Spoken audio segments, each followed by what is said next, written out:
아슬라무 알레이쿰 와라흐마툴라히 와바라카투. 자, 저번 시간에 이어서 이번 시간에도 우리가 지은 죄, 그리고 그 죄가 어떻게 용서받는지, 죄의 의미가 무엇인지 알아보도록 하겠습니다. 이슬람에서는 이슬람으로 입교를 하면은 그때 그 이전에 지었던 모든 죄가 용서된다고 가르치고 있습니다. 그렇지만 이슬람으로 입교하고 나서도 인간은 나약한 존재이기 때문에 계속 죄를 저지르게 마련이죠. 이와 관련해서 하디스가 전하기를 모든 아담의 자손은 죄를 저지르고 그들 중에 가장 훌륭한 자는 참회하는 자다, 이렇게 말하고 있습니다. 그래서 모든 사람은 죄를 저지르게 마련이고 죄를 저지를 때마다 하나님께 참회를 할 때 진정으로 참회를 한다면은 마치 죄를 저지르지 않은 것과 같아진다고 했습니다. 그래서 페이지 238쪽에 보면은 이제 꼬란 구절이 언급이 되어 있는데요. 제가 한번 읽어볼게요. 그 뜻의 한국어 번역입니다. 자신에 대해 도를 지나쳤던 오 나의 종복들이여, 그러니까 하나님의 종복들이여, 하나님의 자비에 대해 체념하지 말라. 그러니까 하나님께서 용서해 주실 것이라는 자비에 대해서 체념하지 말라. 실로 하나님께서는 모든 죄를 용서해 주시노라. 진실로 그분은 너그러이 용서하시는 분이시며 가장 자비로운 분이시다 라고 했습니다. 자, 얼마나 아름다운 구절인가요? 하나님께서는 모든 죄를 용서해 주신다고 했습니다. 자, 여기서 모든 죄를 용서해 주신다는 것은 죄를 지은 자가 참회를 했을 때, 그때를 말합니다. 참회하지 않고 만약에 하나님을 뵀다면은 그때는 얘기가 달라지죠. 자, 그래서 또 다른 꼬란에 의하면은 하나님께서는 쉬르크라는 존재를 제외하고는 모든 죄를 용서해 주신다고 했습니다. 이 쉬르크는 하나님과 대등한 존재를 두는 행위인데요. 예를 들어서 하나님께 아들이 있다고 믿고 그 아들을 하나님처럼 경배하는 행위는 쉬르크죠.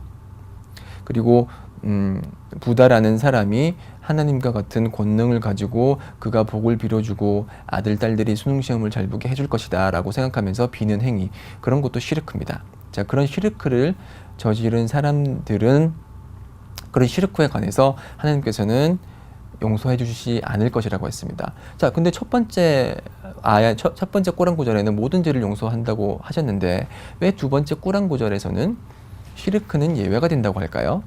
왜냐하면은 이 첫 번째 구절과 두 번째 구절이 다루는 상황이 다르기 때문이죠. 이 첫 번째 구절은 현세에서 참회를 했을 경우 그것이 그 죄가 시르크일지라도 참회를 하면은 하나님께서는 용서를 해주십니다. 그리고 실제로 시르크를 참회하고 나서 이슬람으로 입교한 사람, 예를 들어서 기독교인 같은 경우는 저도 천주교인이었거든요. 그렇게 천주교나 기독교인이 이슬람으로 입교를 하면은 그가 받을 축복은 2배입니다. 정말 진실로 참여를 했기 때문이죠. 그렇지만 이 두 번째 꼬란 구절은 뭐냐면은 참여를 하지 않았을 경우 어떻게 되냐? 하나님께서는 원하시면은 그의 죄를 용서해 주시고 원하시면은 그의 죄를 용서해 주시지 않으십니다. 이제 하나님께서 원하시면 용서하고 용서 안 하는 거는 일반적인 죄에 대해서 얘기를 하고 있는 것이고요. 쉬르크는 현세에서 살아있을 적에 참회하지 않으면은 하나님께서는 절대 용서 안 해주신다는 것입니다. 다른 일반적인 죄는 뭐 거짓말을 하거나 누구를 살해하거나 뭐 아주 나쁜 짓을 해도 하나님이 원하시면은 용서를 해주시지만 이 쉬르크라는 것은 하나님께서 그 죄를 용서해 주시지 않으십니다. 그렇기 때문에 시르크라는 것은 엄청나게 커다란 죄이기 때문에 살아있을 때 시르크를 범한 사람이 있다면은 하나님께 용서를 구해야 된다는 것이죠. 자, 이렇게 일반적인 죄나 시르크에 대해서 용서를 구하면은 하나님께서는 그 죄를 사하여 주신다고 하셨습니다. 왜냐하면 하나님은 가장 자비로우신 분이시기 때문에 그 어떤 죄도 현세에서 참회를 한다면은 하나님께서 죄를 용서해 주십니다. 그렇다고 해서 계속 저희는 죄를 지워도 될까요? 그렇진 않죠. 항상 저희는 선행을 이제 쌓으려고 노력을 하고 악행을 피하려고 노력을 해야 됩니다. 어떤 사람들은 어떤 무슬림은 그렇게 얘기할 수도 있겠죠. 아, 나는 결국에는 천국 갈 사람이니까 뭐 지옥불에서 좀 고통받지 뭐. 좀 고통받고 나서 결국엔 천국행이니까 나 현세에서 좀 나쁜 짓 좀 해도 괜찮지 않아? 술도 좀 마시고 말이야. 여자하고 좀 놀고 말이야. 그렇지 않아요.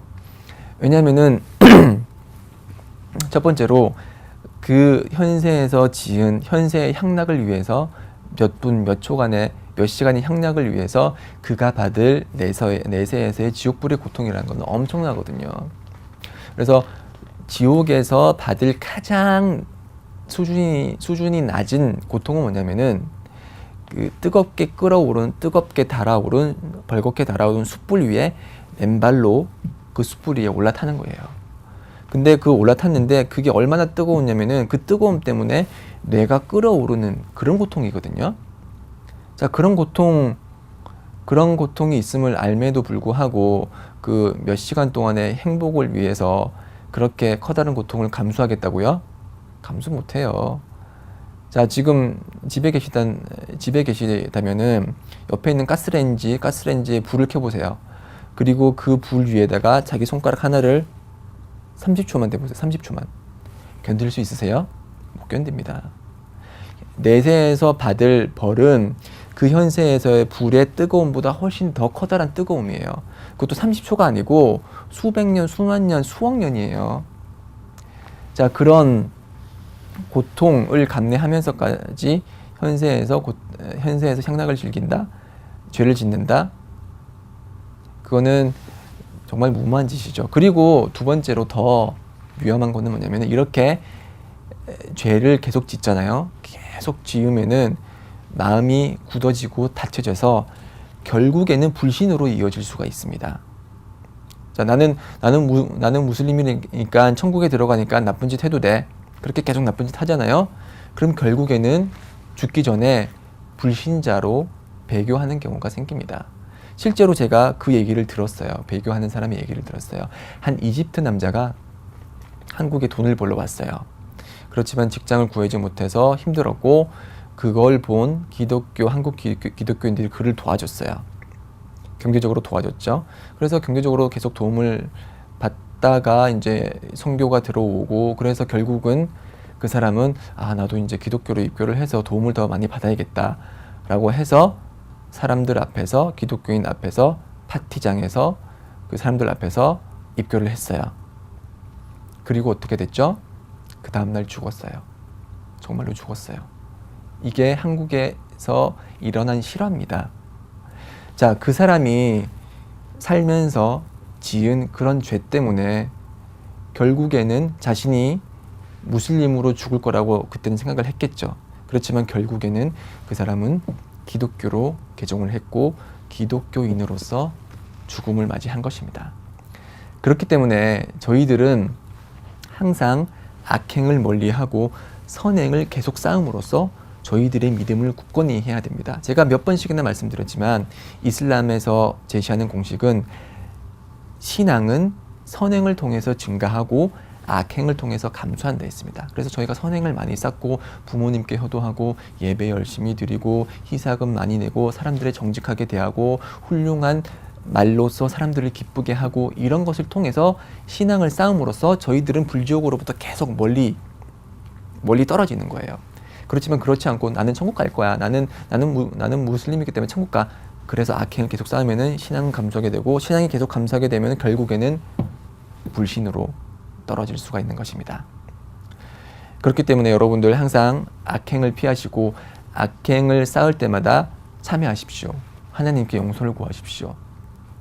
그리고 그 용서가 진정한 용서를 구하는 진정한 참회가 되기 위해서는 자신이 지은 악행에 대한 그런 죄스러움을 느끼고 거기에 대한 후회가 있어야 되는 것이고요.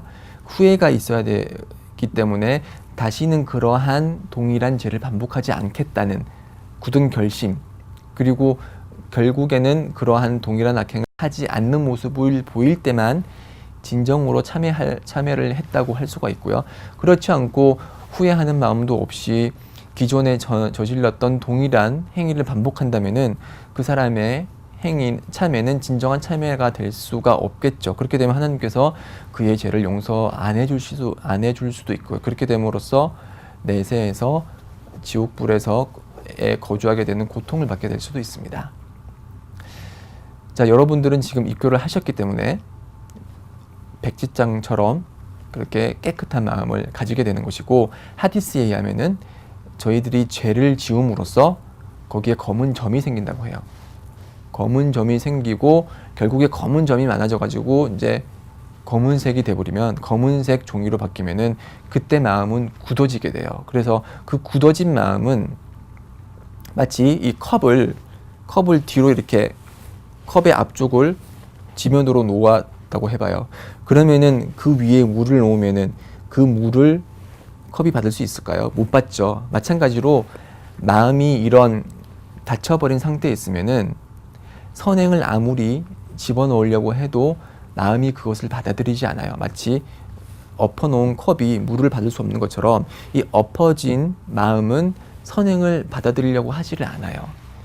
그렇기 때문에 항상 저희는 그 선행을 많이 쌓고 악행을 적게 쌓기 위해서 노력을 해야 되는 것입니다. 그리고 저희들이 악행을 이제 참여하는 여러 방식은 얼마든지 열려 있습니다.